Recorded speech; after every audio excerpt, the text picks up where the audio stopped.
చిన్నకారు సన్నకారు రైతులతో డిస్కషన్ నిన్న జరిగింది. ఈరోజు మనం కూలీ సంఘం వాళ్ళతో పని మనం చేస్తూ ఉన్నాము. ఆ పని గురించి ఈరోజు డిస్కషన్ జరుగుతుంది. అది మేము చాలా రోజుల ముందు ఈ పని మొదలుపెట్టినాము. మొదలుపెట్టేటప్పుడు దీని ముఖ్యమైన స్పృహ ఎక్కడి నుంచి వచ్చింది అంటే మన ఈ సంస్థలో ఏఆర్ సంస్థ వాళ్ళు కళ్యాణదుర్గంలో ఒక చిన్న మాంసం అంగడి పెట్టడానికి సహాయం చేసిన దాని నుంచి మనకి ఒక ఐడియా వచ్చింది. మనం కూడా చిన్నకారు సన్నకారు చిన్న స్మాల్ రూమినెంట్స్ చిన్న జీవాలతో కూడా పని చేస్తే బాగుంటుంది అని అక్కడి నుంచి స్ఫూర్తి వచ్చింది. దాని తర్వాత పెరిగింది అని. ఇది ఎందుకు అని చెప్తా ఉన్నానంటే మన అందరికీ ఇలాంటి ఐడియాలో ఎవరి నుంచి ఒకటి ఐడియా వస్తుంది. దాని తర్వాత ఆ ఐడియా మీద మనం పనిచేసి మొదలు పెడితే బాగుంటుంది. సో మామూలుగా మనం ఎప్పుడైనా టింబక్టు సంస్థ ఈ ఏఎఫ్లో మనం ఏదైనా కార్యక్రమం పెడితే అప్పుడు మల్లారెడ్డి గారికి ఈ ప్రోగ్రామ్ మొదలు పెట్టికి I'm so sorry, this is my Telugu is so bad, but I welcome మల్లా, ప్లీజ్. అయినా నేను దీనిపైన ప్రస్తుతం అయితే ఆలోచన చేయలేదు, కానీ ఇప్పుడు నుంచి తలకాయలో ఉన్న ఆలోచనలు రెండు ఆలోచనలు కాదు, యాక్చువల్గా ఒక అవగాహనని ముందు పెట్టాలని చెప్పుకొని అనుకున్న ఈ సందర్భంగా ఈ క్షణంలో అనుకున్నాను. మరి అనంతపురం జిల్లాకు సంబంధించి నాకు ఎప్పటి నుంచో ఉండేటువంటి ఒక అనుభవపూర్వకమైనటువంటి అవగాహన ఏమిటంటే, అనంతపురం జిల్లాలో ఎవరైనా రైతు బతికి బట్టగట్టాలంటే ఒకటి వ్యవసాయము, 2 పశువులు, 3 చెట్లు. వ్యవసాయము, చెట్లు, పశువులు, ఈ 3 ఒకదానికొకటి తోడు చేసుకుంటే ఆ రైతు అయితే అనంతపురం జిల్లాలో బతికి బట్టగడతాడు అనేది అనుభవపూర్వకంగా ఉన్నటువంటి నాకు నమ్మకం అన్నమాట. ఇంగ్లీష్లో చెప్తుంటాం integrating crops, animals and trees అని. ఎక్కడైతే దీన్ని మనం ఇంటిగ్రేట్ చేస్తామో అక్కడ ఆ రైతు కొంత జీవనోపాధి బలంగా ఉంటుంది అనేది. ఇది తపస్సు చేసి తెలుసుకున్నటువంటి సత్యమేం కాదు. మన గ్రామాల్లో ఎక్కడ చూస్తే కూడా మనకు అనుక్షణము కనపడేటువంటి సత్యమే. అయితే సమస్య ఏంటంటే అనుక్షణము దిన్నము కనపడేటివి మన కళ్ళకు అవి దృష్టిలోకి తీసుకురావు. కళ్ళకైతే కనపడచ్చు కానీ దృష్టిలోకి అయితే రాదనమాట. వి మిస్ ది ఆబ్వియస్ అంటుంటారు. దిన్నం చూసేదాన్ని మనం మర్చిపోతున్నాం. అట్లాగా జరిగింది. మన అభివృద్ధి గురించి ఆలోచన చేసేటప్పుడు ప్రభుత్వాలు కానివ్వండి, స్వచ్ఛంద సంస్థలు కానివ్వండి, అభివృద్ధి గురించి ఆలోచన చేసేటప్పుడు ఈ వాస్తవ సత్యాన్ని, ఈ చాలా సింపుల్, చాలా సాధారణమైనటువంటి సత్యాన్ని విస్మరించడం అనేది జరిగింది. మనకు తెలుసు ఈరోజు రైతులు ఎవరైనా కొంత వరకు ఉంటున్నారు అంటే వ్యవసాయం పైన కేవలం వర్షాధారం పైన ఆధారపడినటువంటి రైతు వెళ్ళిపోయినాడు. నిన్న బబులు చెప్పినట్లు మన జిల్లాలోనే లేడు. ఆయన ఎక్కడో అమాలీగానో లేకపోతే వాచ్మెన్ గానో గేట్మెన్ గానో వెళ్ళిపోయినాడు. మరి ఎవరు ఇక్కడ ఉంటున్నారంటే ఎవరికైనా చిన్న జీవాలు ఉన్నాయంటే ఆ రైతు ఉంటున్నాడు. మరి ఎవరికైనా చింత చెట్లు ఉన్నాయంటే ఆ రైతు దాదాపు అంతో ఎంతో ఆదాయాన్ని తీసుకుంటాడు. చింత చెట్లు, గొర్రెలు, ఈ 2 ఉన్నాయంటే ఆ రైతు ఈరోజు అంతో ఎంతో బతుకుతున్నాడు. గేట్మెన్, వాచ్మెన్ కాకుండా, హమాలి కాకుండా ఇంకా అనంతపురం జిల్లాలో బతుకుతున్నాడు. ఇది ఉన్నటువంటి వాస్తవం. మరి దాని చుట్టూ మనం ఏం చేయొచ్చు, ఎట్లా చేయొచ్చు? దీనిపైన చాలా ఇష్యూస్ ఉన్నాయి. ఈరోజు వాళ్ళు బతుకుతున్నారని మనం చెప్తున్నాం, నిజంగానే బతుకుతున్నారు. కానీ వాళ్ళు పడుతున్నటువంటి కష్టాలు చూస్తే, ముఖ్యంగా గొర్రెలు మేపే వాళ్ళు పడుతున్నటువంటి కష్టాలు చూస్తే మనం కన్నీళ్లు పెట్టుకోవాలి. సంవత్సరంలో 8 నెలలు వాళ్ళు యాత్ర చేస్తున్నారు. వాళ్ళ పశువులు, వాళ్ళ గొర్రెలను తీసుకొని ఎక్కడో గంగావతి పోతున్నారు, ఇంకా ఎక్కడో కర్ణాటకలో దేశాలు, మన వెస్టర్న్ ఘాట్స్ పోయి ఆ పక్క పశ్చిమ కనుమలు లేకపోయి ఎక్కడో మేపుకుంటూ అక్కడే బతుకుతున్నారు. వాళ్ళు అసలు వాళ్ళ జీవనం అంతా అక్కడే. ఏదో వాళ్ళు ఇక్కడ 4 నెలలు కొన్ని సంవత్సరాల్లో 3 నెలలే, ఇంతకు ముందు సంవత్సరం అయితే 3 నెలలే ఇక్కడ ఉన్నారు. ఎందుకంటే 3 నెలలు కూడా గడ్డి లేదు. ఇటువంటి తీవ్రమైనటువంటి పరిస్థితులు ఉన్నాయి. ఇటువంటి పరిస్థితుల్లో మనకు తెలిసినట్లుగానే ఆశ దీనిపైన ఉంది, కొంచెం ఆశ చిగురించేటువంటి అనుభవం మనకు ఉంది. మరి తింబక్తు వాళ్ళు కూడా దీనిపైన పని చేసినారు. రామశ్రీ కదా, రామశ్రీ నాతో అప్పుడప్పుడు కలిసినప్పుడు బబ్లు కూడా ఈ విషయం పైన మాట్లాడుతూ ఉన్నాడు. కాబట్టి ఇంక నేను ఎక్కువ చెప్పేదానికంటే ఆ స్టడీ చేసిన స్టడీ ఏదో మనం ఒకసారి దాన్ని చూస్తే బాగుంటుంది. మరి దయించి ఆ స్టడీని ప్రజెంట్ చేస్తే మరి సరిపోతుందని అనుకుంటున్నాను. So, my talk today will be livelihood through livestock towards resilience and sustainability in Anantapuram district. నా స్పీచ్ దేనిపైన ఉంటుందంటే జీవనోపాధి దేని ద్వారా అంటే అది పశు సంపద ద్వారా, అది అనంతపూర్లో ఎలా ఉంది అనే దానిపైన ఉంటుందని నేను చెప్తున్నాను. The lead investigator in this work was Dr. Nitya Kotke and myself, and Asha Lata helped her to take up the study. ఈ స్టడీ చేయడానికి నిత్యా గోడ్సే, కందుస్వామి సార్ గారు, ఆశా గారు ముగ్గురు కలిసి చేశారని సార్ చెప్తున్నాను. So, background of the study, the Timbuktu Collective has been involved in revitalizing sustainable rural livelihoods projects since 2008. The project is a continuation of the work with the marginalized people of the 3 mandals of Anantapuram district. Over the last 17 years, the collective has promoted a number of mutually aided cooperatives for promotion of livelihoods. Timbaktu collective గత 2008 సంవత్సరం నుండి గ్రామీణ ప్రాంత జీవనోపాధిని పునరుజ్జీవనం పైన పనిచేస్తున్నది. ఇది ముఖ్యంగా సన్నకారు రైతులతో కలిసి పనిచేస్తున్నది మరియు ఇక్కడ 17 కోఆపరేటివ్స్తో కలిసి పనిచేస్తున్నది. So, mandated for the study. ఈ స్టడీ కోసం మేమేమే ఉపయోగించామో చెప్తున్నారు. So, we have to study livestock, that is both cattle and small ruminants production system among the organic farmers and agriculture laborers. Then we have to study about animals, types, breeds and their characteristics. And then we have to compare the local breed with the hybrids. And then we have to study also about the availability of fodder, source of fodder, and then how they are fed and how water and feed requirements are met. And then we have to also have an idea about common diseases, medications given by the farmers or the veterinarians, vaccinations done, and availability of veterinary support in 3 mandals. ఈ పరిశోధనలో వాళ్ళు పరిశీలించినటువంటి విషయాల గురించి sir గారు చెప్తున్నారు. ఇక్కడ ముఖ్యంగా organic farmers గురించి మరియు వాళ్ళు పెంచే పశు సంపద గురించి, ఇక్కడ లోకల్గా ఉన్నటువంటి పశు సంపద మరియు మనం బయట నుంచి కొనుక్కొచ్చినటువంటి సంకర జాతి సంపద వాటి గురించి మధ్య రెండింటిని కంపేర్ చేస్తూ చెప్పడం జరుగుతుంది. ఈ స్టడీలో అది స్టడీ చేయడం జరిగింది. అలాగే ఇక్కడ ఉన్నటువంటి పశువులకి ఎటువంటి రోగాలు ఉన్నవి, వాటికి ఎలాంటి పరిష్కారాలు చూస్తున్నారు ప్రజలు అనే వాటిపైన కూడా ఈ స్టడీ చేయడం జరిగింది. అలాగే ఈ పశు సంపద పెంచడం కోసం వాళ్ళకి ఎటువంటి సదుపాయాలు కలిగినవి, వాళ్ళకి ఎటువంటి సపోర్ట్ కలిగిందనే వాటిపైన కూడా ఈ స్టడీ చేయడం జరిగింది. Study was designed in such a way under following 4 categories. The first one is review of reports and existing literature. That is, we have to study about reports that are already available and provided by Timbuktu in the form of district estates. And the most important source was Handbook of Statistics of Anantapur District 2011.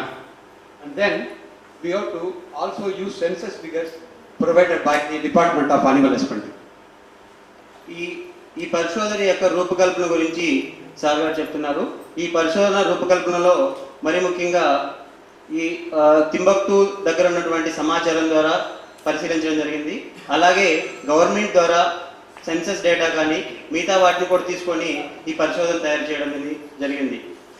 So in addition to that, we have to also make field visits, particularly to observe the animals in the village and also see their breed, what type of breed they are keeping, particularly with reference to cattle and sheep and goats.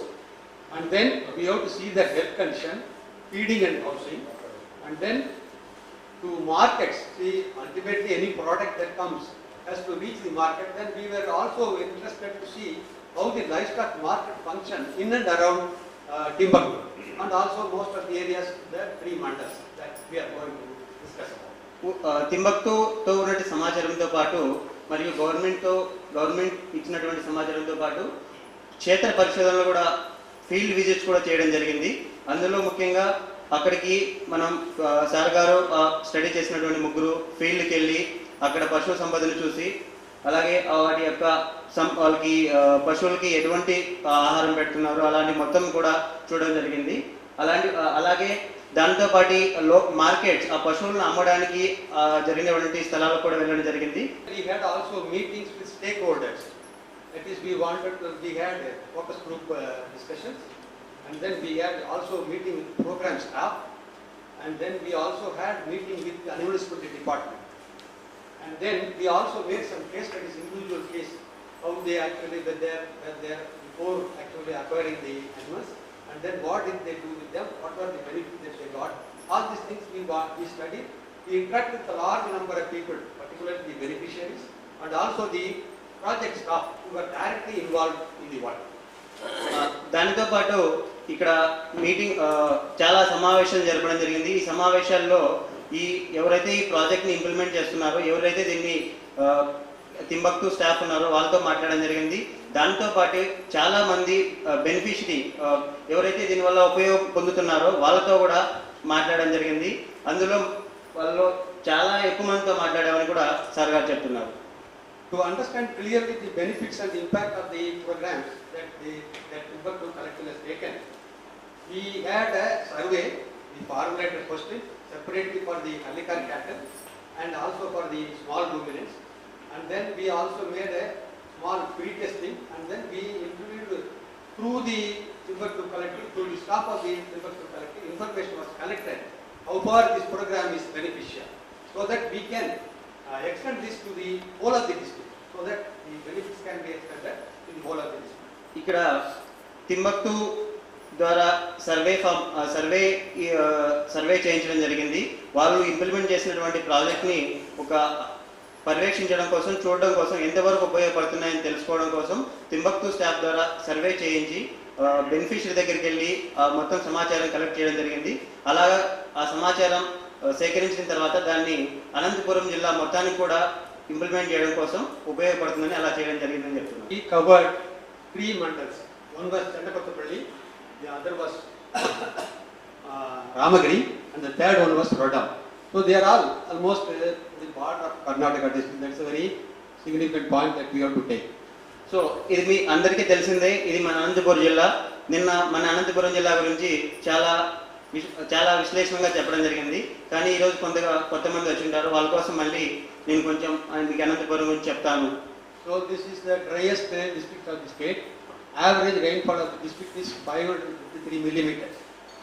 And then compare this with the average rainfall of the state, which is 722 millimeters. మనందరికీ తెలిసిందే, అనంతపురం జిల్లా ఒక ఎడారి లాంటి జిల్లా. ఇక్కడ చాలా తక్కువ వర్షపాతం పడుతుంది. సరాసరి వర్షపాతం దేశంలో కంటే సరాసరి వర్షపాతం కంటే మన అనంతపురం జిల్లాలో సరాసరి వర్షపాతం చాలా తక్కువగా ఉంటుంది. దేశంలో మన రాష్ట్రంలో సరాసరి వర్షపాతం 722 మిల్లీమీటర్లు ఉంటే మన అనంతపూర్లో కేవలం 553 మిల్లీమీటర్లు మాత్రమే ఉన్నదని సార్ గారు చెప్తున్నారు. 60% of the rainfall is obtained through southwest monsoon, and the most important point that has to be noted is that there is wide variation in annual rainfall. This is based on nearly 50 years data. That is, there is variation of minus 47 to plus 48. So much of variation is there rainfall. That is the most important point that has to be taken care of. And as you all know, it is a drought prone. మనకు వచ్చేటువంటి మొత్తం వర్షపాతంలో 60 భాగాలు 100కి 60 భాగంలో నైరుతి ఋతుపవనాలలోనే మనకి వర్షపాతం రావడం జరుగుతుంది. గత 50 సంవత్సరాలుగా ఇక్కడ ఉన్నటువంటి వర్షపాతం ఎంత పడిందని గమనిస్తే ఇక్కడ మార్పు అనేది చాలా ఎక్కువగా ఉంది. ఒకసారి ఏమో చాలా తక్కువగా ఉంటుంది, ఒకసారి ఏమో చాలా ఎక్కువగా ఉంటుంది. అది -47 నుంచి +48 వరకు ఉంది అంటున్నారు సార్ గారు. అలాగే మన అనంతపురం జిల్లా అందరికీ తెలిసిందే, కరువు బాగా ప్రసిద్ధి చెందింది. It is not only lower in the rainfall. See, in terms of irrigation also lowest in the state. So it is actually double whammy, what they call it as, that is, it has got two disadvantages. So only 18% of the grass cropped area is under irrigation. So మనకి కరువే కాదు, దానితో పాటు మనకి ఇక్కడ ఉన్నటువంటి నీటి సదుపాయాలు కాలువల ద్వారా కానీ డ్యాముల ద్వారా కానీ మనకి ఎటువంటి నీళ్ళ ద్వారా వ్యవసాయం జరిగే సదుపాయం లేదు అని సార్ గారు చెప్తున్నారు. అది మనకి చాలా తక్కువగా ఉంది, 17.6% మాత్రమే ఉందని తెలియజేయడం జరుగుతుంది. Agriculture is in a precarious state and groundnut occupies nearly 70% of the total cultivated area in the district. మనకి ఇక్కడ వ్యవసాయం అనేది చాలా దీన పరిస్థితుల్లో ఉన్నది. అలాగే ఇక్కడ మనకి నిన్నటి నుంచి చెప్పడం జరిగింది, వాటిలో అది గ్రౌండ్నట్ అనేది వేరుశెనగకాయలు అనేది ఎక్కువగా పండించడం జరుగుతున్నది అనంతపురం జిల్లాలో. So lot of people also migrate to other places. ఇక్కడ చాలా ప్రజలు వేరే ప్రాంతాలకు కూడా వలస వెళ్తుంటారు. What actually we found was there was no identified breed in terms of livestock. That is, whether it is cattle or sheep or goat or buffalo, there is no specific breed. మేము ఈ పరిశోధనలో తెలుసుకున్నది ఏంటంటే ఇక్కడ ప్రత్యేకంగా ఒక జాతి ఏమైనా పశువులు ఉన్నాయంటే మాకు మాత్రం కనిపించలేదు. Local breed of cattle, they resemble somewhat Hallikar cattle. ఇక్కడ ఉన్నటువంటి స్థానిక జాతి పశువు హల్లికార్ అనే ఒక దాని జాతికి సంబంధించినట్లు దగ్గరగా ఉంటుందని సార్ గారు చెప్తున్నారు. Sheep are also found to be very mixed type with all colors, all types. And they were originally they are supposed to have been of the wool type. So Anantapur at one time was important center of wool production, particularly during the colonial times. And in independence, it was a very important source for this rugs for the military and all. So that situation has been completely changed. Now what you find here is only the hair type sheep. అనంతపురంలో గొర్రెల గురించి చూస్తే మనం గత 2 సంవత్సరాలకు ముందుకు వెళ్తే కన్నా మనకి ఇక్కడ ఉన్నటువంటి గొర్రెల్లో ఉన్ని ఎక్కువగా ఉండేది. ఇప్పుడు మనకి ఆ ఉన్ని లేకుండా సంకర్ జాతి గొర్రెలు ఎక్కువ వచ్చేసి ఒక ఉన్ని తక్కువ ఉన్నటువంటి గొర్రెలు ఇక్కడ ఎక్కువగా ఉన్నాయి. And as far as other breeds, other livestock are concerned, in the case of cattle, crossbreeding has been introduced, and also in the case of buffalo, crossbreeding has been introduced. You find all types of animals, those which are nondescript and also which are crossbred. ఆవులు పశువుల గురించి కాకుండా మిగతా పశు సంపద గురించి చూస్తే కూడా ఇక్కడ ఎక్కువగా ఏమైపోతుందంటే సంకర్ జాతివి ఎక్కువగా వచ్చేసాయి. Actually, there are adequate number of livestock markets here, particularly for the small ruminants, which indicates that it is teeming with a lot of small ruminants and they find a market here. So that point has to be taken into consideration. The market actually gets created only when there are a lot of animals and there is a lot of potential. So we have opportunity to visit lot of 3-4 markets, and in each market we were able to find even thousands of animals coming for sales, but mostly sheep and some goats. ఈ స్థలాన్ని మేము పరిశోధన చేసినటువంటి స్థలాన్ని పరిశీలిస్తే ఇక్కడ market పశువులను అమ్ముకోవడానికి మార్కెట్ చాలా ఎక్కువగా ఉన్నాయి, కావాల్సిన మార్కెట్లు ఉన్నాయి. మనం మార్కెట్లు ఇక్కడ ఎక్కువగా ఉన్నాయని తెలిస్తే దానికి అర్థం ఏంటంటే ఇక్కడ పశువులు పెంచుకోవడానికి అవకాశం ఉంది మరియు పశువులను అమ్మడానికి కూడా అవకాశం ఉంది అనేది దీని ద్వారా తెలిసిందని చెప్తున్నారు. This is about the total livestock situation in Anantapur district. We actually studied 3 census years, 2003, 2007 and then 2012. ఇది ఇక్కడ చూపిస్తున్నటువంటి స్లైడ్ అనంతపూర్ జిల్లాలో పశు సంపద గురించి తెలియజేస్తుంది. Then we also worked out the livestock density, that is for the year 2012, that is total number of particular species per square kilometer. మేము ఈ పరిశోధనలో 3 సంవత్సరాలు 2007-2012 సంవత్సరాల్లో పశు సాంద్రత ఒక ప్రదేశంలో ఎన్ని పశువులు ఉన్నాయని కూడా మేము పరిశోధించడం జరిగింది. So you can see that sheep occupies the most important position, followed by goats and then cattle. గొర్రెలు ఎక్కువగా ఉన్నవి, దాని తర్వాత మేకలు, దాని తర్వాత బర్రెలు ఎక్కువగా ఉన్నవి. So actually the most important point I want also to draw your attention to the planners and policy makers is that this is having large number of poultry. These are all mostly during our field visit also we found that they are all of the what you call indigenous country chicken, desi or not good. So this has got some potential. Those planners, anybody you can just want to draw their attention, because this is a very, I also verified and found that commercial poultry is not in large number here. I talked to commercial, particularly Suguna, they do not have hatcheries or this thing units here. they only market it here. So this country chicken has got some potential. పాలసీని రూపొందించే ప్రజల దృష్టికి నేను ఇక్కడ ఒక విషయాన్ని తీసుకురావాలనుకున్నాను. మీరు ఇక్కడ బాగా గమనిస్తే కన్నా దేశీ చికెన్, దేశీ కోళ్ళు ఎక్కువగా దేశీ కోళ్ళు ఉన్నవి. ఇక్కడ ఉన్న పరిస్థితులు దేశీ కోళ్ళు పెంచడానికి బాగా అనుకూలంగా ఉన్నవి. You see this change in livestock population for during the 3 censuses, just to make it very explicit, we have shown in the form of slide, so that you can see very well there is increase in sheep population. In other species there is only decrease. That is cattle, buffaloes and then goats.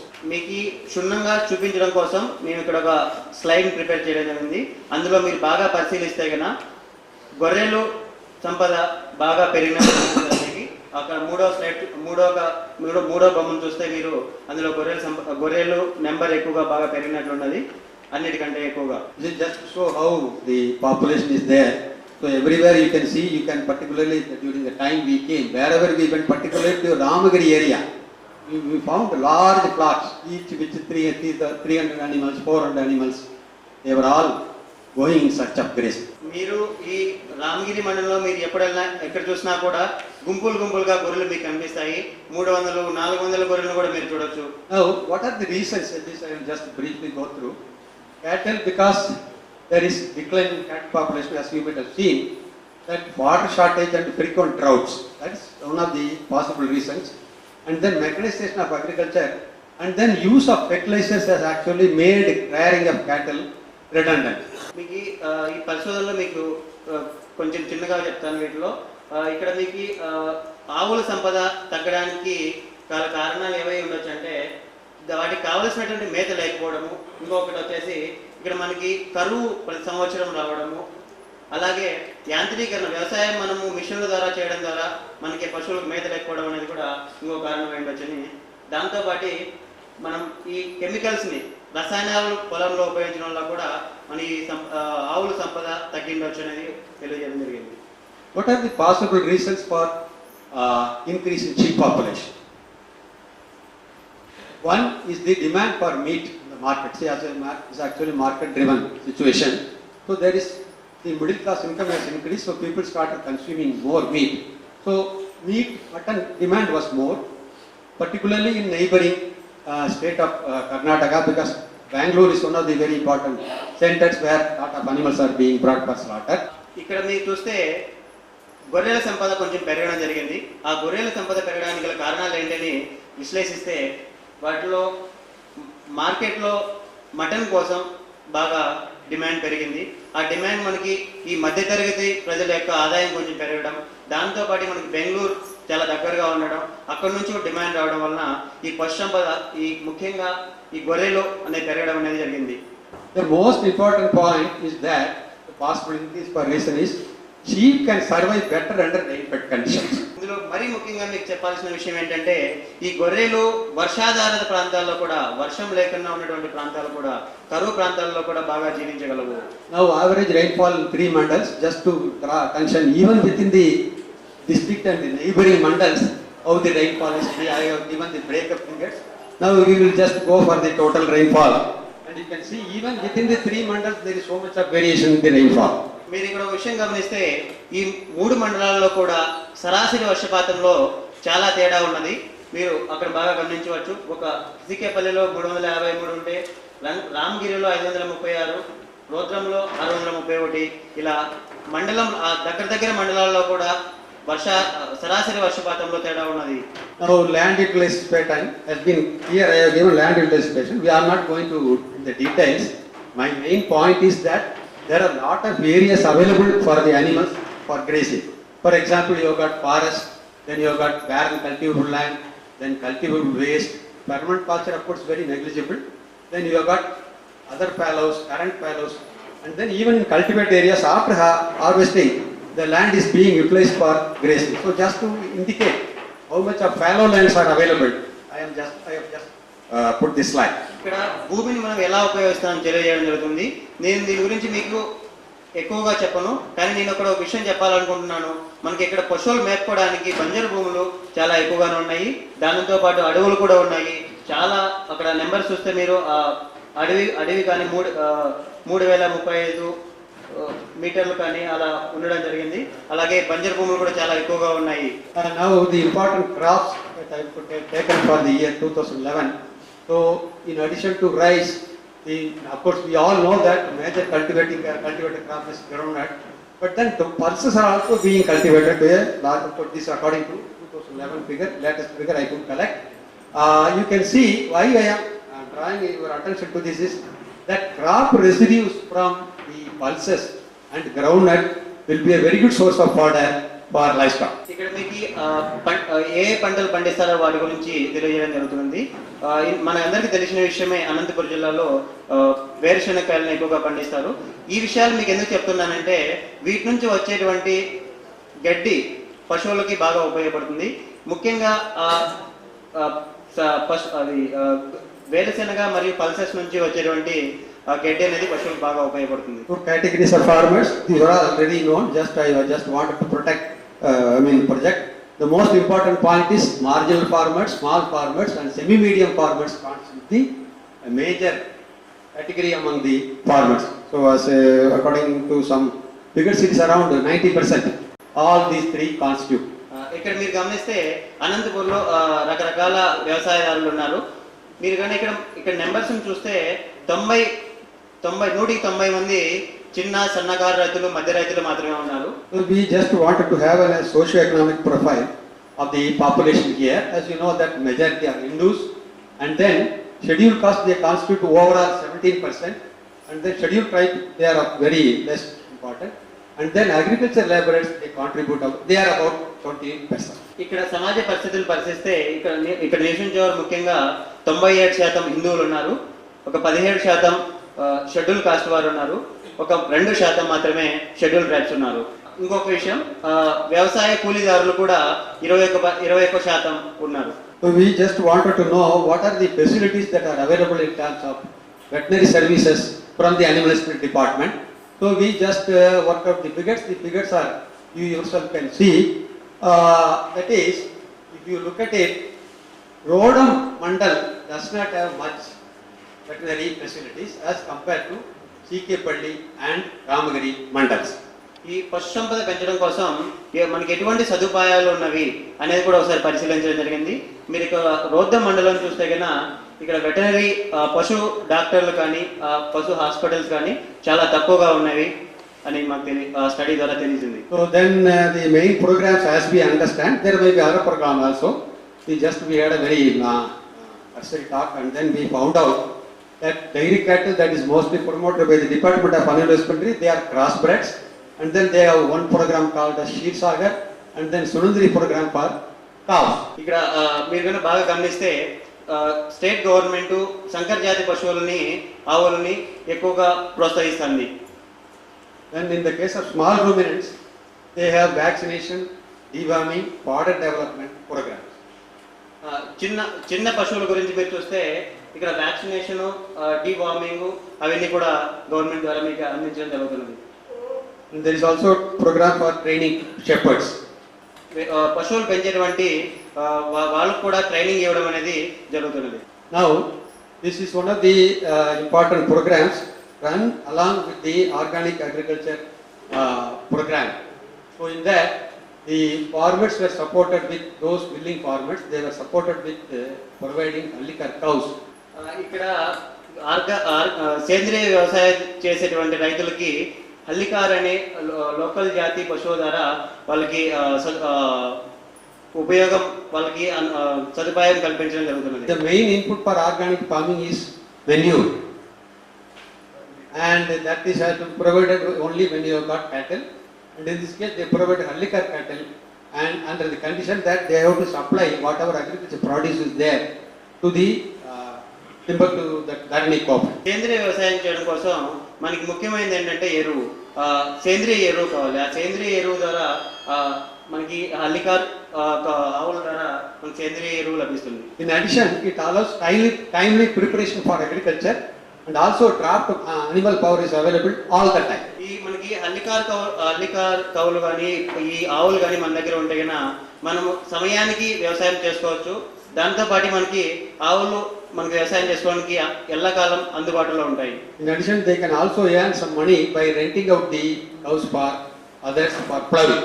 దాంతో పాటు మనకి కన్నా ఆవులు ఉంటే కన్నా మనం వేరే వాళ్ళకి ఆవులు మనం ఇచ్చి వాళ్ళ ద్వారా మనం రెంట్ తీసుకోవచ్చు. దాని ద్వారా కొంచెం The cows were actually preferred over bullocks because the farmers preferred it. మనము ఇక్కడ చూస్తే ఆవులను ఎక్కువగా కావాలని అనుకుంటున్నారు రైతులు. ఎందుకంటే ఎద్దుల కంటే కూడా ఆవుల వాళ్ళకి ఎక్కువ ప్రయోజనాలు ఉన్నవి. Because in addition to them using for work, they can also get cows. ఇక్కడ దాన్ని వ్యవసాయానికి ఉపయోగించడంతో పాటు దాంతో పాటు దూడలు కూడా రావడం జరుగుతున్నది. అందువల్ల వాళ్ళు వాటిని ఉంచుకుంటున్నారు. The number of beneficiaries is all open to see.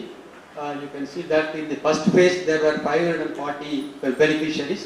That first phase was between 2008 and 2012. ఇక్కడ ఈ ప్రోగ్రామ్ ని 2 ఫేజ్లో చేయడం జరిగింది. మీరు మొదటి ఫేజ్ లో చూస్తే ఇక్కడ లబ్ధిదారులు 540 మంది ఉన్నారు.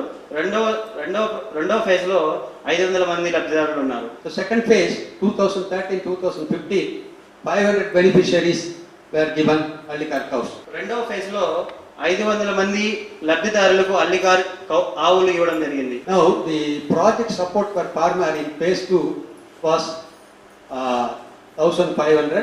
Contribution from the farmer was 15,000. Contributed from the farmer was 5,000. Total cost at the first phase was 20,000. In the case of second phase, the project support per farmer was 21,375. Contribution from the farmer is 7,125. The total cost, because cost of the animals have increased, so the amount was increased to 28,500.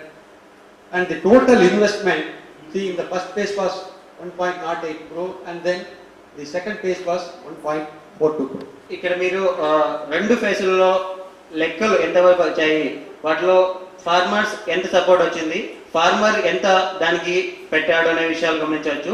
మీరు మొదటి ఫేజ్లో చూస్తే farmer support 15,000 ఇవ్వడం జరిగింది. అదే farmer ఇచ్చిన రైతు ఎంత ఖర్చు పెట్టాడంటే 5,000 ఖర్చు పెట్టడం జరిగింది. ఇలాగ మొత్తం ఒక్క ఫార్మర్కి ఎంత పడింది 20,000 జరిగింది. మొత్తం ఖర్చు ఫస్ట్ ఫేజ్లో 1,08,00,000 జరిగింది. మీరు అదే రెండో ఫేజ్ చూస్తే ఈ రేట్లు పెరగడం వల్ల అక్కడ కొంచెం ఆ రేట్లు కూడా మొత్తానికి అన్నీ కూడా పెరిగాయి.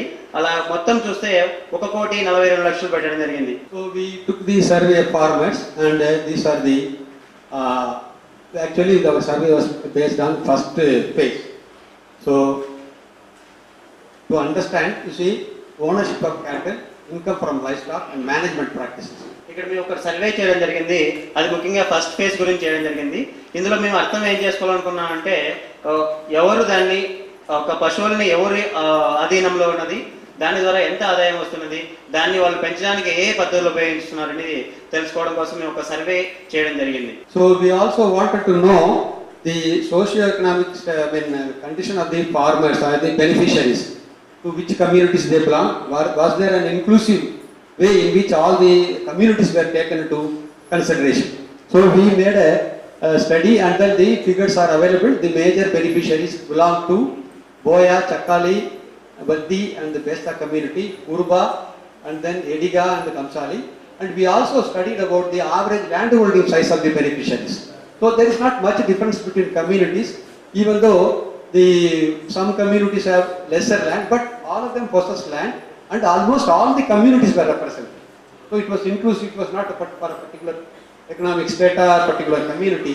So every community was more or less represented. ఇక్కడ లబ్ధిదారుల యొక్క సామాజిక ఆర్థిక పరిస్థితుల గురించి తెలుసుకోవాలనుకున్నాము. దానికోసం మేము ఇక్కడ సర్వే చేయడం జరిగింది. ఆ సర్వేలో మేము గమనిస్తే అందరూ భాగస్వాములుగా ఉన్నారు. బీసీఏ, బోయ, చెక్కాలి, వడ్డీ, బెస్తా కానీ, బీసీబీలో కుర్బా, ఎడిగా, కంసలి కానీ, ఓసీ కానీ, ఇలా సమాజంలో ప్రతి అందరూ కూడా ఈ ప్రోగ్రాంలో భాగంగానే ఉన్నారు. అలాగే ల్యాండ్ హోల్డింగ్స్ కూడా చూస్తే, అంటే ఒక ఫార్మర్స్ రైతులకి ఎంత భూమిని చూస్తే కూడా అది కూడా మేము చేయడం జరిగింది. అక్కడ మీకు నెంబర్లు చూస్తే తెలిసిపోతుంది, ఆ చివరిలో ఉన్నవి. So this is what farmers, those who are keeping Allikar cows. So each originally they were given 2 cows at a time, and then they collect grasses from other places and then they feed their cows. మీరు ఈ చిత్రాన్ని గమనిస్తే ఒక రైతుకి 2 అల్లికార్ ఆవులు ఇవ్వడం జరిగింది. వాళ్ళు వాటికి కావలసినటువంటి మేతని బయట ప్రాంతం నుంచి తీసుకురావడం జరుగుతుంది. అక్కడ మీరు చూసే 2 సంచులు మేత ఉన్నది. This is a Hallikar cow. After they got the cow, they got it impregnated, and then these cows were born. And the most important point that I want to tell you is, originally they supplied 1 bull per village so that they will be covered through natural service, so that the Hallikar bulls were supplied, so that pure Hallikar can be maintained. ఇక్కడ మీరు చూస్తున్నది హల్లికార్ దూడ. మీకు ఇంకో విషయం చెప్పాలి ఏంటంటే, ఒక హల్లికార్ ఎద్దును కూడా ఒక్కొక్క గ్రామానికి ఇవ్వడం జరిగింది. దాని ద్వారా అందరికీ ఉపయోగం ఉంటుందని ఒక ఎద్దును కూడా, ఒక హల్లికార్ ఎద్దుని ప్రతి గ్రామానికి ఇవ్వడం జరిగింది. This is a Hallikar bullocks, 2 bullocks born out of cows supplied by the distributed by Timbuktu collective. ఇది హల్లికార్ ఎద్దు, ఇది తింబక్తు ద్వారా ఇవ్వడం జరిగింది. See, this is a very important crop residue that is available in plenty. So at this point, I would like to point out, this has got lot of potential when we are trying to think in terms of creating fodder banks, because at that time plenty of groundnut straws are available. So that has to be actually stored properly and utilized at the time of drought periods. ఇక్కడ మీరు చూస్తున్నట్టు చిత్రము మరి ముఖ్యమైనటువంటి గడ్డి. ఇది మేము ఎప్పుడు చూసామంటే, మేము మా ఆలోచన గడ్డి బ్యాంకులు కల్పించాలనుకున్నాము. This is one of the places where they have got some provision for collecting urine for organic farming. ఇది మీరు చూస్తున్నటువంటిది సేంద్రియ వ్యవసాయం కోసం పశువుల యొక్క యూరిన్ కలెక్ట్ చేయడానికి ఉపయోగించే పద్ధతి. In addition to that, some farmers involved in organic farming, they actually collect green manure. This, of course, in this case they have used cassia. They, wherever available, they also mix it with dung and then use it for organic farm. సేంద్రియ వ్యవసాయం కోసం రైతులు ఇలా పచ్చ వాటిని కూడా collect చేయడం జరుగుతుంది. వాటిని కూడా వాళ్ళు సేంద్రియ వ్యవసాయం కోసం ఉపయోగిస్తారు. Now, actually, the animals are supplied, but where exactly they are getting their nutrition? That was actually studied, because once you supply, because the most important aspect of any animal raising is feeding. So what we found, that in the case of course, cows and bullocks, there is not much of a difference. They are mostly stall fed, and then they are grazed in farmlands. And the last preferred land is pastures also they are being grazed. The least preferred one is the forest land. ఈ తింబక్తోరా మనం ఆ పశువులని ఇవ్వడం జరిగింది, కానీ మనం వాటికి ఆ గడ్డి ఎక్కడి నుంచి వస్తుందో కూడా మనం గమనించాల్సిన విషయం ఉంటుంది. ఎందుకంటే మనం ఆవులు ఇవ్వడమే కాదు, గడ్డి కూడా మనకి వాటికి ఉండే సదుపాయం చూడాలి. వాటిని మీరు గమనిస్తే అయినా వాళ్ళు ఎక్కడ ఆ గడ్డిని తెచ్చుకుంటున్నారో చూస్తే, ముఖ్యంగా ఫార్మ్ ల్యాండ్, వాళ్ళకు ఉన్నటువంటి వ్యవసాయ భూముల నుంచి, గడ్డి బీడు భూముల నుంచి తీసుకొచ్చుకోవడం జరుగుతున్నది. అడవుల నుంచి చాలా తక్కువగా తెచ్చుకుంటున్నారు. We wanted to actually work out what was the benefit that accrued by keeping this liquor cows. So we studied farmers who have been continuously maintaining these animals. మేము ఈ ప్రాజెక్ట్ ద్వారా ప్రజలకి, లబ్ధిదారులకు ఎంతవరకు ఉపయోగం జరిగింది తెలుసుకోవాలనుకున్నాము. దీని ద్వారా మేము ఆ స్టడీ చేయడం జరిగింది. And we found that average profit per member was 38,100. మాకు ఈ పరిశోధన ద్వారా ఏం తెలిసిందంటే, ఒక రైతుకి ఎంత లాభం వస్తుందంటే 38,100 రూపాయలు వస్తున్నది. This is based on 37 families. దీన్ని మేము ఈ స్టడీ 37 మంది ఫార్మర్స్ ద్వారా బేస్ అయి వచ్చింది. And then we also found how the money was spent. దాంతో పాటు ఇక్కడ వచ్చినటువంటి ఆదాయాన్ని వాళ్ళు దేనికి ఉపయోగిస్తున్నారో కూడా మేము పరిశీలించడం జరిగింది. Mostly it was spent for household needs, and then followed by they also invested in livestock. ఇక్కడ వచ్చినటువంటి సంపదని ఎక్కువగా ఇంటి ఖర్చుల కోసం ఉపయోగించడం జరిగింది. రెండవది చూస్తే పశు సంపద కొనడం కోసం కూడా మళ్ళీ ఉపయోగించడం జరుగుతున్నది. See, in this case, as we have told already, all the categories of people have been included. And holding business, these are all things that we have. And the most disturbing aspect was that from our field visit observations we found that most of the beneficiaries in the first phase, 65% of them sold the liquor cattle and then purchased crossbreds or sheep and goats depending upon the situation. Some purchased crossbred cows, others purchased sheep. But crossbred cows were mostly purchased in Chikapalli Mandal, because some few milk collection centers were open. మీకు ముందే తెలియజేయడం జరిగింది. ఈ ప్రోగ్రాంలో సమాజంలోని అన్ని కులాల మతాల వారి నుంచి కూడా అందరూ భాగస్వామ్యం కలిగింది, అందరికీ లబ్ధి జరిగింది. కానీ మీరు ఇక్కడ ఈ స్టడీ మేము గమనిస్తే ఒక బాధాకర విషయం ఏంటంటే ఎక్కువ మంది 65% మంది ప్రజలు హల్లికార్ ఆవులని అమ్మేసి ఈ సంకర్ జాతి గొర్రెలను కానీ ఆవులు కానీ కొనుక్కోవడం జరిగింది. దాంతోపాటు సీకేపల్లిలో ఎక్కువగా జరిగింది. సీకేపల్లిలో అలా ఎందుకు ఎక్కువ జరిగిందంటే అక్కడ మిల్క్ని పాలని కలెక్ట్ చేసే సెంటర్లు ఓపెన్ చేయడం జరిగింది, అందువల్ల అలా జరిగిందని మేము అనుకుంటున్నాం.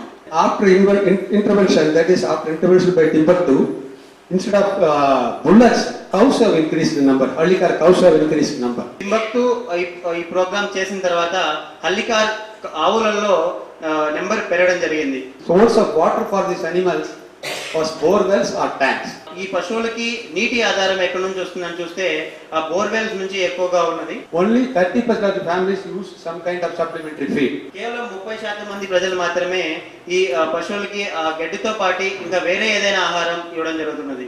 And groundnut cake was wherever they use supplement, groundnut cake was the major supplement. శనగపప్పు ఇవ్వడం ఇక ఎక్కువగా గమనిస్తే శనగపప్పు ఎక్కువగా ఇవ్వడం జరుగుతున్నది గడ్డితో పాటు. During our visit we found majority of the cows were milk. They were giving around 1 to 1.5 liters of milk. That was mostly used for home consumption. మేము స్టడీ చేసే టైంలో గమనిస్తే ఈ అల్లికార్ కావులో 1.5 లీటర్ పాలు ఇవ్వడం జరుగుతున్నది, అందరూ కూడా పాలు పిండుకుంటున్నారు. This is very important, particularly if there are children, infants.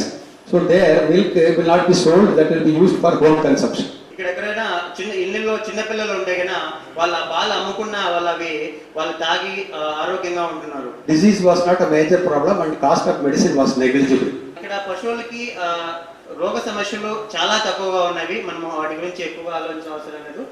దానితో పాటు వాటికి చూపించడం కోసం మెడిసిన్ కోసం ఖర్చు కూడా చాలా తక్కువగా ఉన్నది. The major impacts are they got an asset. See, when you have asset, your standing in the society increases and also your credit worthiness increases because you have got something which can be rather sold. So it's a kind of asset. And the most important thing is, since they are cows, they have 2 cows, so they are able to get progeny which they can be sold and then income generated. ఈ programme ద్వారా లబ్ధి ఏం జరిగిందని బాగా గమనిస్తే కన్నా వాళ్ళకి ఒక ఆస్తి లాంటిది కల్పించడం జరిగింది. ఒక పశువులు ఉండడం ద్వారా వాళ్ళకి ఒక ఆస్తి కలగడం జరిగింది. This is the second program run by the Timbuktu Collective. ఇది టింబక్టు చేసినటువంటి రెండవ programme. In the year 2008, as a livelihood support program for agriculture laborers, this Gram Shri program was started. 2008వ సంవత్సరంలో జీవనోపాధి కోసం కూలీల కోసం అది చేయడం జరిగింది. It was decided to support the wage laborers by providing alternate source of income. ఈ programme లో రోజు కూలీలకి ప్రత్యామ్నాయ ఉపాధి కల్పించడం కోసం ఈ ప్రోగ్రామ్ చేయడం జరిగింది. Each member was given a support of 8,440 for 270 families. ప్రతి లబ్ధిదారికి ఈ ప్రోగ్రామ్ లో 10,440 రూపాయలు ఇవ్వడం జరిగింది. అలా మొత్తం 270 కుటుంబాలకి ఇలా కల్పించడం జరిగింది. These 270 families each have to contribute ₹1,600. ఈ 270 కుటుంబాలు ప్రతి కుటుంబం కూడా 1,160 రూపాయలు వాళ్ళు కూడా ఇవ్వాల్సి ఉంటుంది. Gram Shri Cooperative was registered in the year 2010. గ్రామశ్రీ సహకార సంఘం 2010లో రిజిస్టర్ చేయడం జరిగింది. If you see the total outlay in 2014-15, ₹65 lakh was raised as grant from donors. 2014వ సంవత్సరానికి మీరు గమనిస్తే మొత్తం గ్రాంట్ ఇక్కడ 65 లక్షలు కల్పించడం జరిగింది. And each member was given loan of ₹15,000.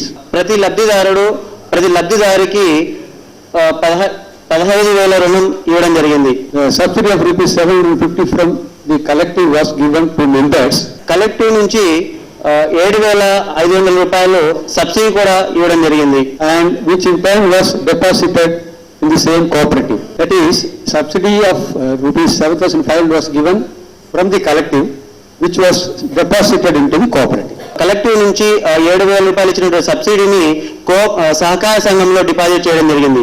The main idea is that each family realizes a net income of rupees 5,000 to 7,000 in 4 months. ఇక్కడ ముఖ్య ఆలోచన ఏంటంటే ఒక నాలుగు నెలల్లో ప్రతి కుటుంబము 5,000 నుంచి 7,000 వరకు నికర ఆదాయం సంపాదించుకోగలదన్నది ఇక్కడ ఒక ముఖ్య ఆలోచన. But the income has to be reinvested in the form of livestock, in the form of small ruminants. ఇక్కడ వచ్చినటువంటి నికర ఆదాయాన్ని తిరిగి మళ్ళీ పశు సంపదల్లో ఇన్వెస్ట్ చేయాల్సి ఉంటుందని చెప్పడం జరిగింది. The loan size was increased from 15,000 to 20,000 from the September 2005.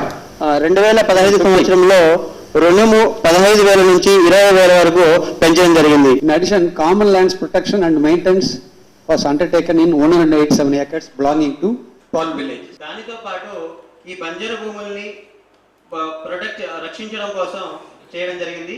అది 187 ఎకరాలలో 12 పల్లెల్లో చేయడం జరిగింది. Actually, the point I would like to make here is that each family will be provided an amount which will be sufficient to purchase 4 to 5 sheep or ram lambs or goats, and that they can raise it for certain period. If it is a ram lamb, they can raise it for 3 to, that was the original idea, raise it for 3 to 4 months, sell it afterwards, and income, realize an income of 7,000 to 5,000 rupees. ఇక్కడ మీకు చెప్పాల్సింది ఏంటంటే ఇక్కడ ముఖ్యమైనది ఏంటంటే ఇక్కడ వాళ్ళకి కల్పించినటువంటి డబ్బు ద్వారా ఒక 4 మేకలను కానీ 4 గొర్రెలను కానీ లేదా 4 పొట్టేళ్ళను కానీ కొనుక్కొని కొద్ది రోజులు మేపుకొని దాని ద్వారా వాళ్ళ ఆదాయం పొందుతారు అనుకున్నది ఇక్కడ ఒక ముఖ్య ఆలోచన. The program was flexible in the sense the choice was given to the member to choose what type of animal he has to rear. ఈ ప్రోగ్రాం చాలా మంచిది. ఎందుకంటే ఇక్కడ ఆ లబ్ధిదారుడికి ఒక అవకాశం ఇవ్వడం జరిగింది. మేకలు కావాలంటే మేకలు కొనుక్కోవచ్చు, గొర్రెలు కావాలంటే గొర్రెలు కొనుక్కోవచ్చు. అలా వాళ్ళకి ఒక ఫ్లెక్సిబిలిటీని కల్పించడం జరిగింది. In terms of investment, in the first phase it was 28.18 lakhs. మొదటి ఫేజ్ లో ఎంత ఖర్చు పెట్టడం జరిగిందని చూస్తే మీరు ఇక్కడ 28 లక్షలు ఇన్వెస్ట్ చేయడం జరిగింది. The second phase, that is from 2013 to 2016, the total investment was 65.38 lakhs. ఇక రెండో ఫేజ్ లో 2013-16 సంవత్సరంలో ఇక్కడ చేసినటువంటి ఇన్వెస్ట్మెంట్ చూస్తే 65 లక్షల 65 లక్షలు. See, actually the beneficiaries, that's the most important point, more than the investment, it is the number of beneficiaries who are actually important. So in the first phase, consisting of 2008 to 2012, 270 beneficiaries were there. In the second phase, it was actually 743 beneficiaries. ఇక్కడ మీరు గమనించిన విషయం ఏంటంటే ఇక్కడ పెట్టుబడి కంటే కూడా ఎంతమంది లబ్ధిదారులు ఉన్నదో చూడాలి. మీరు మొదటి ఫేజ్ లో ఇక్కడ 270 మంది లబ్ధిదారులు ఉంటే రెండో ఫేజ్ కు వచ్చేవరకు 743 మంది లబ్ధిదారులు ఉన్నారు. Among the 740 beneficiaries, there were people who got loans more than one time. ఇక్కడ మీరు 743 మంది లబ్ధిదారుల్లో చూస్తే వాళ్ళలో కొంతమందికి ఒకసారి కంటే కూడా ఎక్కువ సార్లు రుణ సదుపాయం కల్పించడం జరిగింది. So these are the lambs which were actually purchased. Actually, this consists of 4 beneficiaries. They are all raised together because instead of one person taking it for grazing, they pool their animals together. Any one of them takes by turns and then takes it for grazing. ఇక్కడ మీరు చూస్తున్నటువంటి చిత్రం పొటేళ్ళు. ఇవి నలుగురికి సంబంధించినటువంటివి. వాళ్ళు ఒక్కొక్కరు separate గా విడివిడిగా మేపడం కంటే కూడా నలుగురు కూడా గ్రూప్ గా చేరి అలా మేపడం జరుగుతున్నది. They are actually about 6 months old and they will be weighing around 30 kg. ఇవి మీరు చూస్తున్నటువంటి పొటేళ్ళు 6 నెలల వయసు ఉంటుంది. అవి ఒక 30 కేజీల వరకు బరువు ఉంటాయి. Each animal will be sold at the rate of 6,000 rupees. ఒక పొటేలు 6,000 వరకు అమ్మడం జరుగుతుంది. So how they take care of their animals, just to give an idea, these people are eating goats, and then how interest they take in actually feeding the animals. You can see, as I was mentioning, the country chicken also there, a typical village scenery. మీరు ఇక్కడ చూస్తున్నటువంటి చిత్రంలో మనకి గొర్రెలే కాకుండా మిగతా పశు సంపద కూడా చూడొచ్చు. వాళ్ళు ఎంత ఇంట్రెస్ట్ చూపిస్తారో కూడా మీరు అక్కడ గమనించవచ్చు. వాళ్ళు పశు సంపదని వాళ్ళకి ఆహారం ఎలా అందిస్తారో మీరు ఇక్కడ చూస్తున్నారు. See how they take care of the kids by feeding acacia leaves. చిన్న గొర్రెల్ని మేకల్ని వాళ్ళని ఎలాగా వాళ్ళకి ఎలా ఆహారం అందిస్తారో అక్కడ మీకు చూపిస్తున్నారు. This is about the overall sheep and goats among the beneficiaries. Some data collected from 100 members. ఇక్కడ 100 కుటుంబాల దగ్గర నుంచి ఇక్కడ సర్వే చేయడం జరిగింది, వాళ్ళ దగ్గర నుంచి డేటా కలెక్ట్ చేయడం జరిగింది. This is about 100 families, and then they have taken the money realized through sales and also current value of the animals that is there, imputed cost, all these things they have worked out, and then they actually found out sheep and goat combined together that each member gets a benefit of 24,184. ఇక్కడ మీరు చూస్తున్నటువంటి లెక్కల చీటీని చూస్తే ఆవులు గొర్రెలు కానీ మేకలు కానీ ఉన్నటువంటి వారికి మొత్తం నికర ఆదాయం ఒక్క కుటుంబానికి ఎంత వస్తుందని గమనిస్తే 24,184 రూపాయలు వస్తున్నది. So this is exclusively for sheep. For sheep actually it is very less, 11,792 rupees. ఈ లెక్కల చీటీ ప్రత్యేకంగా గొర్రెల కోసం చూపించడం జరిగింది. మీరు గొర్రెలు ఉన్నటువంటి కుటుంబానికి చూస్తే చాలా తక్కువ నికర ఆదాయం వస్తున్నది, అది 11,792 రూపాయలుగా ఉన్నది. So in the case of goats, you can see, of course, based on less numbers, the income is 63,425. మేకల పెంపకంలో చూస్తే మీరు ఇక్కడ కనుక గమనిస్తే అక్కడ వచ్చేటువంటి నికర ఆదాయం చాలా ఎక్కువగా ఉన్నది, 63,425 రూపాయలు ఉన్నది. That is nearly more than 5 times that you get from sheep. ఈ ఆదాయాన్ని మీరు నికర ఆదాయాన్ని గమనిస్తే మేకలు పెంచడం వల్ల ఎంత ఎక్కువ వస్తుందంటే గొర్రెలు పెంచడం కంటే కూడా 4-5 రెట్లు ఎక్కువగా వస్తున్నది. This is about a source of fodder and water. See how in the case of small ruminant stall feeding is very less. And then farmland, pastures and forest land are the areas where they graze the animals. రైతులకు ఉన్నటువంటి ఈ పశు సంపదని ఎక్కడ వాటికి గడ్డి ఇస్తారు, దానితో పాటు నీటి ఆధారం ఎక్కడ ఉంటుందని ఈ చిత్రం ద్వారా మీకు తెలియజేయడం జరుగుతున్నది. మీరు కనుక గమనిస్తే ఇక్కడ వాళ్ళకు ఉన్నటువంటి వ్యవసాయ భూమిలో ద్వారానే వాళ్ళకి ఎక్కువగా గడ్డి తీసుకుంటున్నారు పశువుల కోసం. In the case of water, borewell is the important source of water. అదే నీటి ఆధారంగానే మీరు గమనిస్తే కన్నా బోర్వెల్ నుంచి ఎక్కువగా వాళ్ళు నీటి ఆధారం తీసుకొని ఆ పశువులకి నీళ్ళు అందిస్తున్నారు. In this case, about 60% of the beneficiaries in the study, 60% of the beneficiaries were women, and then the BCA, SC, BCB and ST were the major beneficiaries. ఈ ప్రోగ్రామ్ లో లబ్ధిదారులు మీరు గమనిస్తే గన 60% మంది ఆడవాళ్లే ఉండడం జరుగుతున్నది. అందులో ముఖ్యంగా BCA కానీ SC కానీ BCB కానీ ST వాళ్ళు ఉన్నారు. And among beneficiaries, 58% were landless. ఇందులో లబ్ధిదారులు మీరు బాగా గమనిస్తే గన 58% ఏ భూమి లేని వాళ్ళు ఉన్నారు. Only around 15% owned some species of livestock before intervention. ఇక్కడ మీ ప్రోగ్రామ్ మొత్తాన్ని గమనిస్తే గన ఇప్పుడు ఉన్నటువంటి వాళ్ళు పశు సంపద ఉన్న వాళ్ళకి ఇంతకు ముందు పశు సంపద చాలా తక్కువగా ఉండేది. అలా గమనిస్తే కేవలం 15% వాళ్ళకి మాత్రమే ఈ ప్రోగ్రామ్ కంటే ముందు పశు సంపద ఉండేది. The money was mostly used for household needs. That is nearly 46%. ఇక్కడ వచ్చినటువంటి వాళ్ళకి ఆదాయాన్ని ఎక్కువ శాతం కుటుంబ ఖర్చుల కోసం ఉపయోగించడం జరుగుతున్నది. అందులో 48% కుటుంబ ఖర్చుల కోసం ఉపయోగించడం జరుగుతున్నది. The most important point is that membership increased to 809. ఇక్కడ ముఖ్యమైన పాయింట్ ఏంటంటే ఈ కోఆపరేట్ సహకార సంఘంలో మెంబర్షిప్ 809కి పెరగడం జరిగింది. Sources of fodder or grazing were farm and forest land. Borewells were the main. Only few farmers provided supplementary feeding. ఇక్కడ పశువులకి నీటి ఆధారము మరియు ఆ గడ్డి ఆధారంగా గమనిస్తే గడ్డి ఆధారం చూస్తే కన్నా వాళ్ళకు ఉన్నటువంటి వ్యవసాయ భూముల ద్వారా అక్కడ తీసుకుంటున్నారు. అలాగా నీటి ఆధారం బోర్వెల్స్ నుంచి ఉన్నది. కేవలం 25% మంది మాత్రమే వాళ్ళకి ప్రత్యేకమైన ఆహారం కూడా ఇవ్వడం జరుగుతున్నది. Major constraints faced by the beneficiaries were diseases and fodder shortage.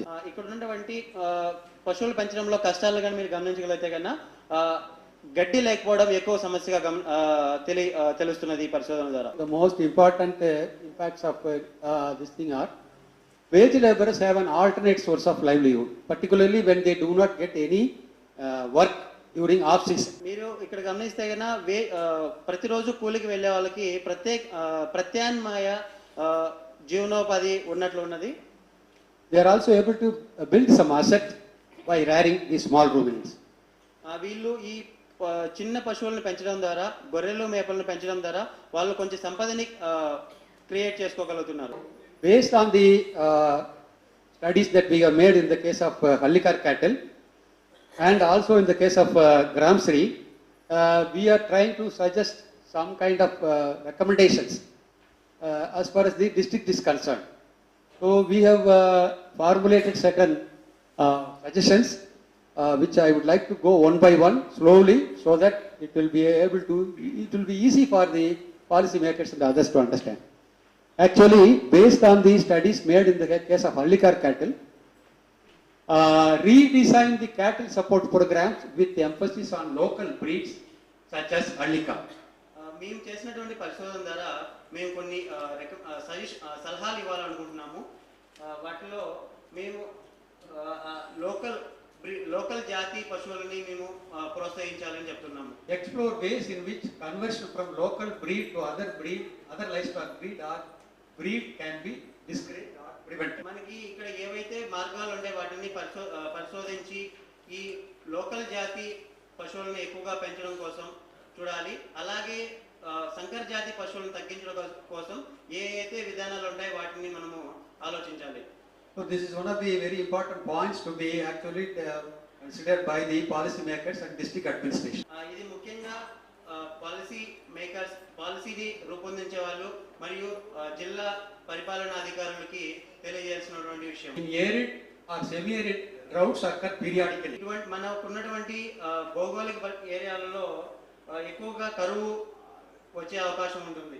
The consequences of such droughts have to be anticipated. మనకి కరువు వచ్చే అవకాశం ఉంది తెలుసు కాబట్టి వాటి వల్ల కలిగే నష్టాలు మనం ముందే గమనించాల్సి ఉంటుంది. Government and other organizations involved in livestock programs may arrange for supply of adequate fodder and water by setting up temporary cattle camps. మనకి కరువు ముందే వస్తుందని తెలుసు కాబట్టి ఈ గవర్నమెంట్ కానీ మరి వేరే సంస్థలు కానీ ఏవైతే ఈ పశు సంపద కోసం పనిచేస్తున్నాయో వాళ్ళు ముందుగా ఆలోచించి ఆ గడ్డి బ్యాంకులు క్రియేట్ చేయడం కానీ వాటితో పాటు క్యాంపులు వాటికి ఎప్పుడైతే కరువు వచ్చినప్పుడు క్యాంపులు క్రియేట్ చేసి వాటిని ప్రోత్సహించాలని నేను చెప్తున్నాను.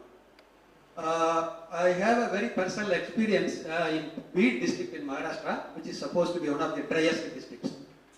So it was, I think, during the year 2014, visited that area, particularly Asti Taluk.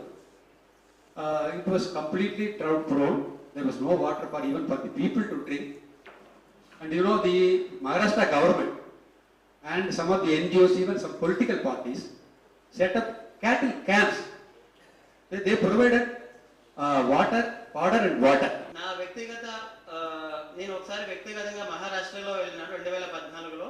అక్కడ క్యాటిల్ క్యాంప్స్ గవర్నమెంటే క్రియేట్ చేసి వాటిలో వాళ్ళకి నీటిని దానితో పాటు గడ్డిని ఇవ్వడం జరిగింది. ఎందుకంటే అక్కడ ఎక్కువగా కరువు వచ్చే ప్రదేశం మన అనంతపూర్ లాగే. Actually, in each camp there are about 50 to 200 cattle. అక్కడ ఉన్నటువంటి క్యాంపుల్లో ఒక సంఖ్యను గమనిస్తే ఎన్ని పశువులు ఉంటాయి అనేది 50 నుంచి 200 పశువుల దాకా ఉండొచ్చు. Water and fodder was provided and the owners were asked to take care of the animals. నీళ్లు మరియు గడ్డి గవర్నమెంట్ ద్వారా ఇవ్వడం జరుగుతుంది కానీ వాటి గురించి మాత్రం రైతులు చూసుకోవాల్సి ఉంటుంది. So in such situation, here also when there is kind of such drought conditions, something we can learn from the state of Maharashtra. మనం ఇటువంటి అక్కడ ఉన్నటువంటి పరిస్థితులు మరియు మన అనంతపూర్లో పరిస్థితులు ఒకే విధంగా ఉండడం వలన వాటి గురించి మనం అక్కడి నుంచి మనం కొంచెం నేర్చుకొని అటువంటి ప్రోగ్రామ్స్ మనం ఇక్కడ చేస్తే బాగుంటుంది అనేది మా అభిప్రాయం. What we have to unlearn from Maharashtra is that they have propagated crossbreeding with the Holstein Friesian. Then you can imagine such a situation how they will try. ఈ మహారాష్ట్ర యొక్క మోడల్ చూసిన తర్వాత అక్కడ ఉన్న కరువు పరిస్థితులు చూసుకొని అక్కడ ఉన్న క్యాటిల్ క్యాంప్స్ పెట్టిన పరిస్థితి చూసి అక్కడ ఏం చేశారంటే గవర్నమెంట్ క్రాస్ బ్రీడింగ్ ఈ హెచ్ఎఫ్ క్రాస్ బ్రీడింగ్ హెచ్ఎఫ్ అంటే హోల్స్టైన్ ఫ్రీజియన్ నలుపు తెలుపు మచ్చలు ఉండే ఆవుల్ని ప్రమోట్ చేస్తే ఇట్లాంటి సిచ్యువేషన్ ఉన్నప్పుడు అది తట్టుకోలేవు. అట్లాంటి సిచ్యువేషనే మన అనంతపూర్లో కూడా ఉంది కాబట్టి అట్లాంటి ఆవుల్ని ప్రమోట్ చేయడం మానుకోవాలని చెప్తున్నారు sir. So the another very important aspect that I would like to emphasize is grazing opportunities in community grazing area have to be studied more carefully. నేను ముఖ్య విషయం చెప్పాల్సింది ఏంటంటే ఇక్కడ సంఘాలు అన్నీ కలిసి ఒక కామన్ బంజరు భూముల్ని ఉన్నటువంటి భూముల్ని రక్షించి వాటిలో పెంచడం కోసం వాటిలో బాగా ఉపయోగించుకోవడానికి ఉన్నటువంటి అవకాశాలని పరిశోధించాల్సిందిగా చూడాలి. You have to identify the type of, simply we say common, but we do not know what is the type of grasses, vegetation, weeds, tree. So we have to study it very carefully. ఇక్కడ మనకి ఈ బంజరు భూమిలో ఉన్నటువంటి గడ్డల్ని బాగా పరిశోధన చేయాల్సి ఉంటుంది. ఎటువంటి రకాలు ఉన్నటువంటి గడ్డి ఉన్నాయో వాటి గురించి ఇంకా పరిశోధన చేయాల్సి ఉన్నది. Promote livestock-based livelihood cooperatives as viable and alternate enterprises. ఈ లైవ్ స్టాక్ పశు సంపద ఉన్న రైతుల సహకార సంఘాలని ప్రోత్సహించాల్సిందిగా చెప్తున్నాం. Encourage purchasing animals locally from other members or from the same village to reduce the spread of disease and to eliminate transportation cost. పశువులకు వచ్చే రోగాలను నిరోధించడం కోసం మరియు రవాణా అయ్యే ఖర్చుల కోసం తగ్గించడం కోసం రైతులు వాళ్ళ దగ్గరలో ఉన్న ఊర్లలోనే పశువులని కొనుక్కోవడం కానీ అమ్మడం కానీ చేయాలని మేము చెప్తున్నాం. All beneficiaries need training on livestock nutrition and livestock health. ప్రతి లబ్ధిదారులకి ట్రైనింగ్ కావాలి. వాటికి ఎటువంటి పోషకాహారాలు ఇవ్వాలి పశువులకి అనే దానిపైన. Many are feeding expensive concentrates such as maize which may not be necessary. చాలా మంది అవసరం లేకుండా కూడా మొక్కజొన్నలు అలా ఎక్కువ పోషకాహారాలు ఉన్నటువంటి గడ్డిని కూడా అందిస్తున్నారు. Considerable work on increasing the role and participation of women beneficiaries in all aspects of livestock care needs to be undertaken. మహిళల యొక్క భాగస్వామ్యాన్ని ఈ పశు సంపదలో పెంచడం కోసం ఉన్నటువంటి అవకాశాలను మనము చూడాలి. Women from beneficiary families to be consciously involved in training programs. లబ్ధిదారులో ఉన్నటువంటి వాళ్ళ కుటుంబాల్లో ఉన్న మహిళలను కూడా ఈ ప్రోగ్రామ్ లో మనము భాగస్వాములు చేయాల్సి ఉన్నది. Women beneficiaries should also be encouraged to participate in purchase and sale of animals so that they can increase their knowledge and their decision making in the activity. ఈ మహిళా లబ్ధిదారులను కూడా ఈ పశువులు కొనడంలో కానీ అమ్మడంలో కూడా భాగస్వాములు చేయాలి. దాని ద్వారా వాళ్ళ జ్ఞానం ఇంకా పెరిగే అవకాశం ఉన్నది. This is very important because unless they participate, any program cannot be a success. ఇది చాలా ముఖ్యమైన విషయం. ఎందుకంటే మహిళల గన భాగస్వాములు కాకపోతే ఏ ప్రోగ్రామ్ కూడా సక్సెస్ అవ్వదు.